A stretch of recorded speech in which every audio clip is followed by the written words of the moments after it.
nosotros, al diluirlos en agua y dárselos a una persona que estaba teniendo los síntomas que producía esa árnica sin diluirlo, aliviaba esos síntomas.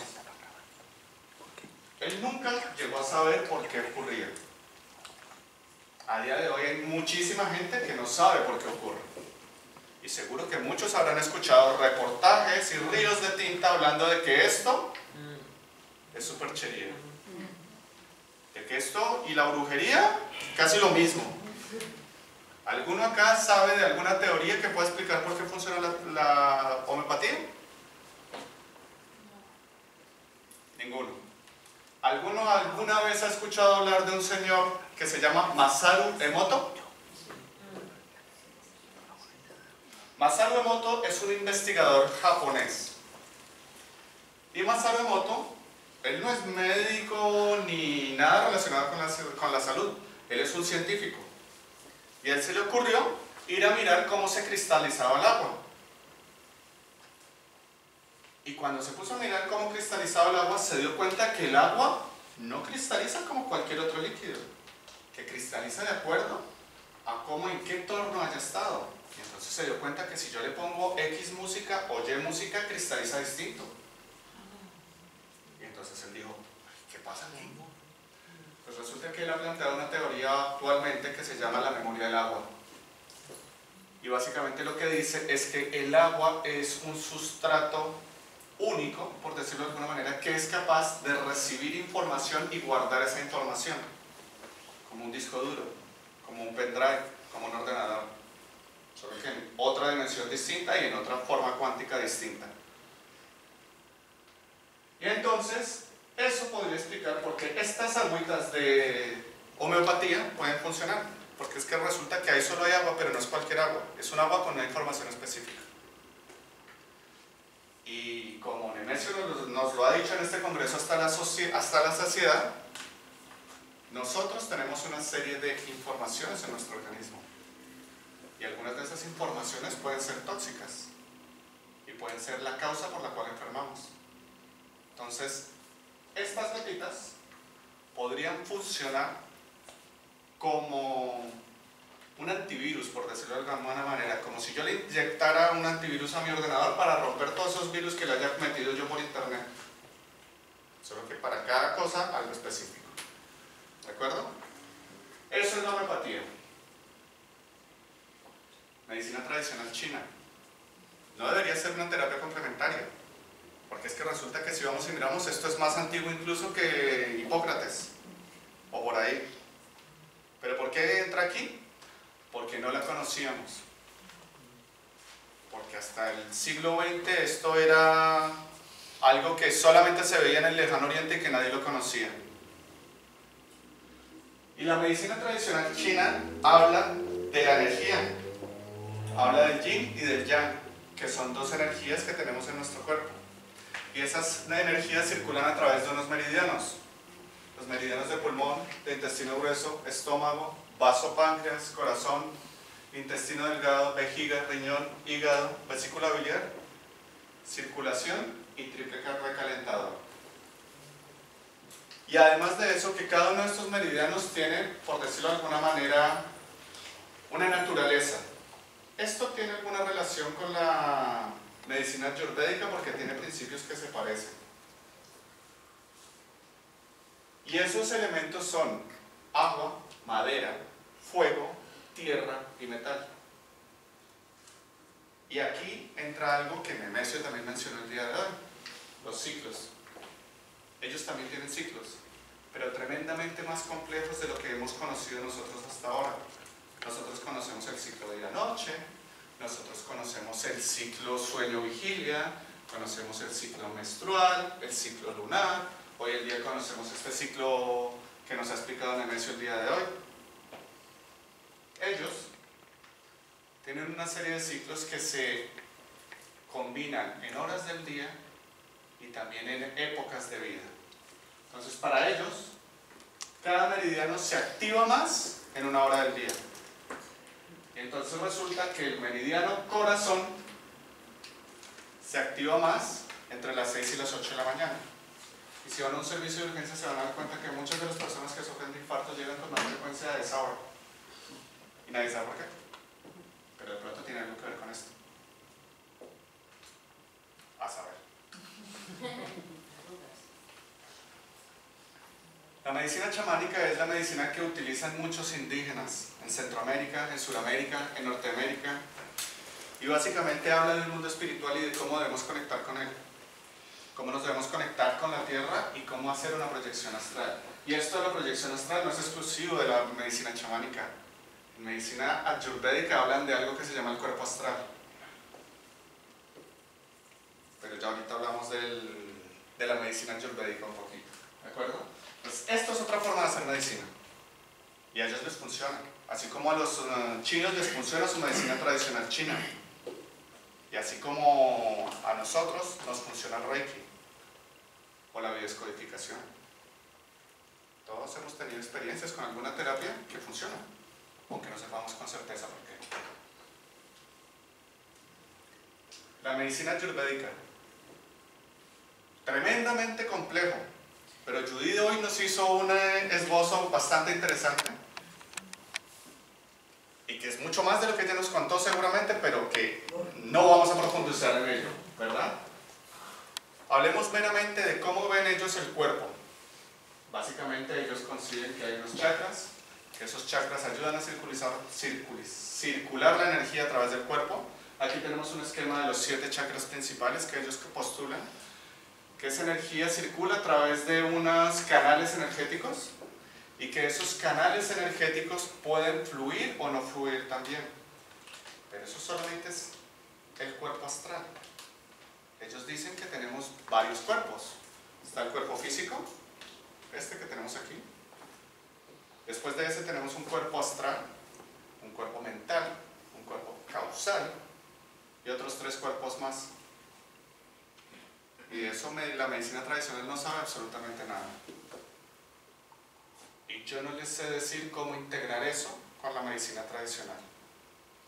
Pero sí les puedo decir que, por ejemplo, en medicina tradicional china y en terapia ayurveda hablan de una circulación de energía. Y la medicina tradicional no reconoce que esa circulación de energía exista. Pero sí hay estudios que demuestran. ¿Alguien ha escuchado hablar del maglev? ¿Un tren que levita? ¿Y por qué levita? Por el magnetismo. Y ese magnetismo es producido por una cosa que se llaman superconductores. ¿Y qué son los superconductores? Los superconductores son sustancias que permiten que la energía, que la electricidad, circule prácticamente sin resistencia. Como circula sin resistencia, circula muchísimo más rápido. Y como circula muchísimo más rápido, produce más campo magnético. Y por eso no podíamos hacer que las cosas levitaran con la corriente normal como lo hacíamos antes. Cuando descubrimos los superconductores, descubrimos la levitación. Descubrimos que podía hacerse y además de eso descubrimos que no tenemos límites para circular. Porque el tren maglev puede alcanzar 1000 kilómetros por hora. Eso sí, ¿quién se monta ahí? Pues bien, en el cuerpo humano parece que hay un tipo de colágeno que ejerce las funciones como un superconductor. Entonces, si tengo un tipo de colágeno que funciona como un superconductor, por ahí debe circular energía. Y esa energía es difícil de cuantificar porque circula tan rápido que una persona común y corriente con instrumentos de medida normales tal vez no sea capaz de medirlo. Pero que podría ser que explique los nadis que hablan de la medicina ayurvédica o los meridianos de medicina tradicional china. No sé, de pronto. ¿De acuerdo? Y al final tenemos el Reiki. Un redescubrimiento de una terapia donde lo que yo hago es ofrecer energía a la persona para que la propia persona gestione esa energía y la aproveche para sanarse él mismo. En principio eso es lo que dijo Mikao Usui y cómo debía funcionar el Reiki. Estamos hablando a través de energías. Y esas energías, ¿por dónde circularán? Pues la verdad es que no lo hemos planteado. Pensamos que puede ser a través de los nadis, ¿O a través de los meridianos de acupuntura? No lo sabemos, pero funciona. Y entonces, ahora viene la pregunta del millón, la pregunta ganadora. Si sabemos que tenemos huesos, que tenemos músculos, y de esto nadie lo duda, ¿cierto que no? ¿O alguien duda que tengamos huesos y músculos? Pero además de eso, parece ser que tenemos chakras, que tenemos aura, que tenemos cuerpo astral, mental, causal, que tenemos meridianos de acupuntura, que tenemos nervios que por ellos circula corriente, que tenemos campos magnéticos que pueden estar incidiendo en nuestra salud o en nuestra enfermedad, que tenemos un ADN que no sabemos exactamente toda la información que tenemos en ese ADN, y que tenemos la memoria del agua, y que nuestro cuerpo humano tiene 70% de agua. Pues menudo lío. Agua salada. ¿Quién integra todo eso? Ahí es donde está la clave.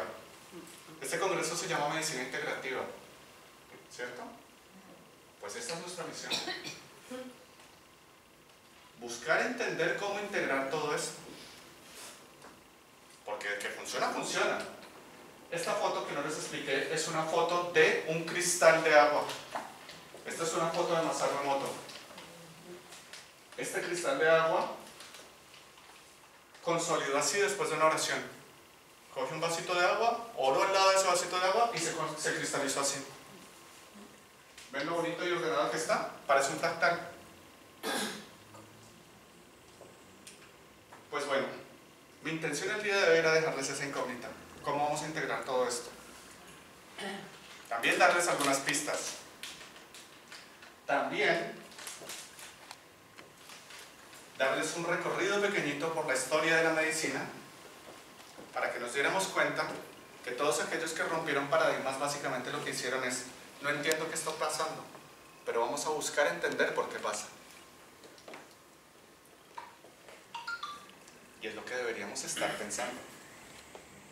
Busquemos entender por qué pasa, busquemos teorías.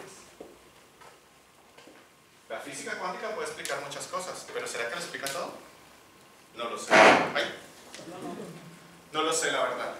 No lo sé básicamente porque es un conocimiento que todavía escapa a mi conocimiento, que todavía no entiendo bien muchas cosas de la física cuántica, pero que seguramente puede explicar muchas cosas. Les di algunos esbozos de algunos conocimientos científicos que están plenamente demostrados, que podrían explicar algunas cosas que nosotros estamos haciendo y que sabemos que funcionan. ¿Para qué? Para dejarlos con la duda.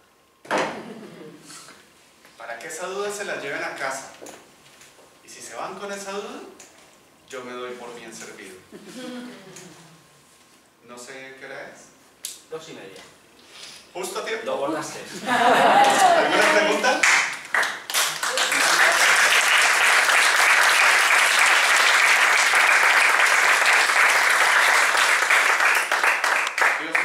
Sí, yo soy de Uruguay y sé que la carrera de medicina se hace, pero luego para hacer homeopatía, por ejemplo, tengo a un primo que fue a Argentina.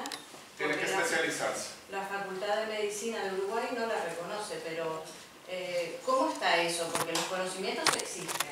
Entonces, en Colombia existe una especialización de terapéuticas alternativas. Son 2 años de especialización.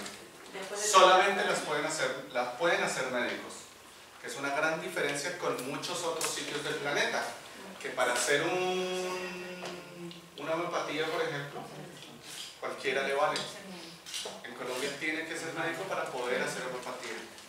Y la verdad es algo que yo estoy muy de acuerdo, porque si para mí la medicina me parece complicada, la homeopatía me parece 10 veces más complicada. Porque en medicina, si tú me dices me duele la cabeza, te doy algo para quitarte el dolor de cabeza. En homeopatía no. En homeopatía tú me dices me duele la cabeza y yo te tengo que preguntar, ¿y cómo te sientes? Y además del dolor de cabeza, ¿qué más te da? ¿Y a qué horas te duele la cabeza? ¿Y en qué momento te mejora el dolor de cabeza? ¿Y cómo se relaciona eso con tu vida personal? Y gracias a toda esa información yo debo escoger un único producto que te alivie todos esos síntomas, que es muy distinto a lo que muchos hemos visto de homeopatía. Hay dos escuelas básicamente de homeopatía, una que se llama la escuela unicista, que es la que te estoy explicando, y otra que se llama la escuela pluricista, que poco más o menos es una medicina tradicional volcada a la homeopatía. ¿Te duele la cabeza? Estas gotitas son benditas para el dolor de cabeza. ¿Te duele la barriga? Pues estas también. Y además de eso me siento triste, pues tómate estas 4 gotitas más. No. Lo ideal y lo que planteó Samuel Hahnemann en su día era eso. Escojo un único principio para aliviarte todas tus molestias. En medicina tradicional se dice que si yo hago 10 diagnósticos para explicar cómo se encuentra un paciente, tal vez me estoy equivocando en 9. Y mejor devuélvete y plantéate si no hay una única enfermedad que te explique todas las molestias que tiene ese paciente. Eso mismo pasa en homeopatía, solo que con más ahínco y con más factores a tener en cuenta, porque comprende también la parte emocional, la parte afectiva, la parte social. ¿Y acá en España sabes cómo es? Acá en España no estoy muy informado. Sé que Barcelona había quitado la especialización en homeopatía y que creo que solamente queda una en Madrid, pero no estoy muy seguro. Nunca hubo. Sí, Pero, no quería o saber sea, las lo farmacias tenían, ahora. No. lo tuvieron. En Andorra, sí. No. Sí.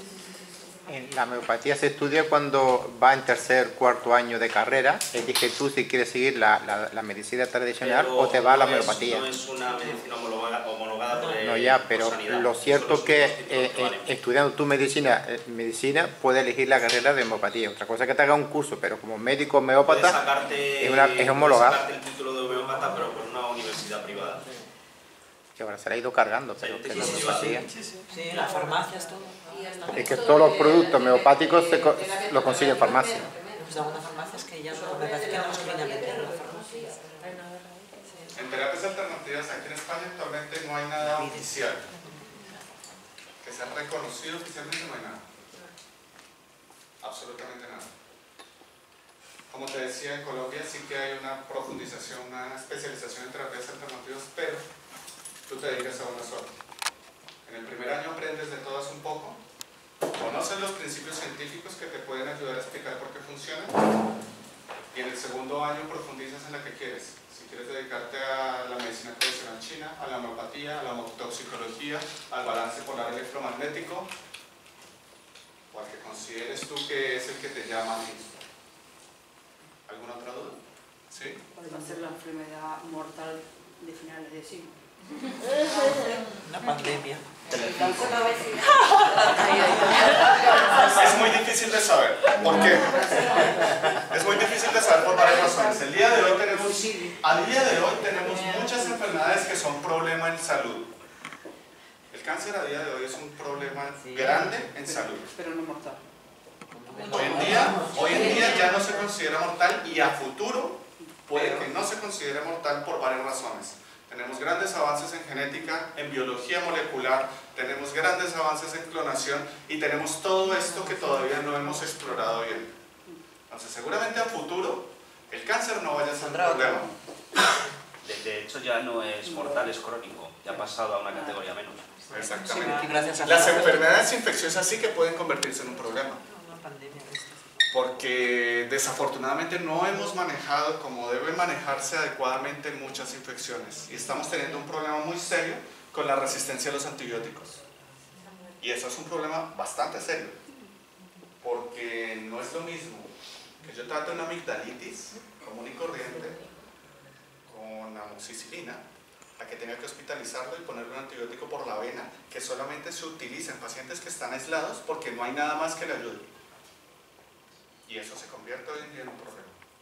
Pero seguramente es un problema que podemos resolver, porque tenemos también muchas herramientas, tanto en exploración científica con biología molecular, como en esto que podría servirnos. Sin embargo, en los problemas de trastornos del estado de ánimo, eso puede ser mucho más complejo, porque por más que yo avance en entender el cuerpo, por más que yo avance en entender cómo funciona el cuerpo, entender cómo funciona la mente es también muy complejo. Y entrar a resolver que un cerebro se le ocurra decir que la vida no vale para nada, eso ya es harina de otro costal, como diría mi mamá. Los científicos más esperanzados dicen que la muerte va a terminar convirtiéndose en una elección. Puede que sí, ¿Seremos eternos? No creo. pero eso es lo que dicen los más La edad de vida más larga. positivos. No hay ciclos. Un ciclo, Eso es lo que dicen los más positivos. Sinceramente, yo considero que Yo quiero volver a buscar la inmortalidad es algo inoficioso. Yo pienso que buscar la inmortalidad es algo inoficioso. ¿Por qué? Porque si a día de hoy, que no somos inmortales, tengo personas que a los 70, a los 80 años ya han cumplido su ciclo y dicen, ¿yo para qué estoy aquí? Entonces, ¿para qué sigo buscando la inmortalidad? Todos sabemos que tenemos un ciclo y todos sabemos que tenemos que cumplir. Lógicamente ahí tenemos que entrar a otras connotaciones más espirituales y filosóficas de el por qué estamos aquí y para qué vinimos y qué vamos a hacer después de morir. Pero sinceramente creo que buscar la inmortalidad es algo beneficioso porque todos los seres humanos sabemos cuándo hemos cumplido nuestro ciclo y cuando ya no estamos creciendo ni enriqueciéndonos con continuar estando vivos. ¿Alguna otra pregunta? Mi prevención frente a la medicina actual, incluso frente a la medicina naturista, es que para cada se va a atender al síntoma, eliminar el síntoma, nunca se va a las causas, con lo que convierte a los médicos en prescriptores de medicamentos, cuando que yendo a las causas, o sea, qué es lo que lo produce, sería posible evitar la causa, curar la enfermedad sin ningún medicamento. Pero Eso claro, depende de cómo veas la medicina. Sí. Eso depende de cómo veas la medicina, porque si te das cuenta, Sí. actualmente hay muchas formas de ver la salud y la enfermedad. Y ahí es donde está el problema. Porque el problema no está en que tú lo veas por el lado de la derecha o por el lado de la izquierda, sino que tú encuentres cómo el lado de la derecha y el lado de la izquierda se integren para que todos lo veamos de la misma manera. Y tenemos muchas cosas que integrar. La salud y la enfermedad no es algo tan sencillo como decir tu trauma en la infancia es lo que te enferma. No, porque hay muchos otros aspectos de nuestra vida que pueden estar causando que nos enfermemos. Entonces, ¿qué sucede? A día de hoy tenemos todos una visión fraccionada. Todos queremos ver a través de esto cómo es la salud de cada quien. Y todos los que trabajamos en salud y enfermedad vemos así. Y no nos damos cuenta que la salud o enfermedad es un fractal muchísimo más grande. Y lo que tenemos que dejar es de ver por acá y empezar a tratar de ver el conjunto como tal. Pero también está la toxicidad de las industrias farmacéuticas, por ejemplo. Está la toxicidad de todo. De la globalización de la Está la economía. toxicidad de todos, porque incluso, no hablamos solo de las farmacéuticas, hablemos solamente de algo muy sencillo, el aire. El aire de este momento es muchísimo más tóxico del que era en 1900. Pero por eso voy a ir en contra de ello. Si yo te dijera que la expectativa de vida, la esperanza de vida de una persona en 1900 era de 35 años y que a día de hoy es de 80, 85 y en algunos casos hasta 90, ¿tan malo ha sido este siglo que pasó? Tiene sus cosas malas, como todo, pero nos ha traído cosas buenas. ¿Nos vamos a centrar en lo malo o en lo bueno? Eso depende de cada quien, cómo quiere ver el mundo. ¿Algo más? Pues muchas gracias a todos.